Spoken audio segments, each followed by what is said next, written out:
John Metzler.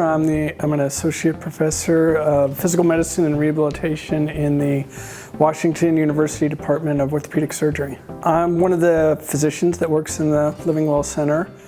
My role here is kind of involved in initial intake. So when somebody comes into the Living Well Center, I can perform a comprehensive assessment, get an idea of whether or not this would be a good fit for them. To gain a patient's trust into their family, I mean, the first thing is really just listening to make sure you really accurately know.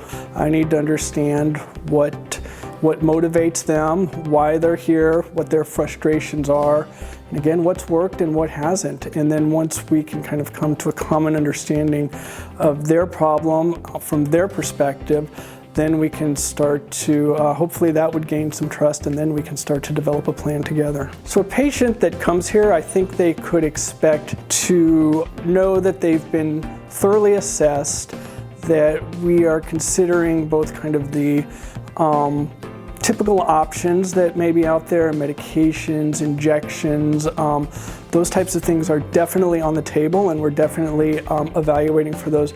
But then we're also going to think they're going to be looked at in more in a more holistic fashion, that we're going to look and try and get at some of the underlying things that may have prevented them from improving before. So we're going to look at, their diet and their lifestyle and their sleep. I would like to think that when they leave here that they will feel that there's been kind of a comprehensive assessment. That of course doesn't all occur necessarily in one visit. It takes time, but that is what we are aiming to accomplish as somebody goes through the program here.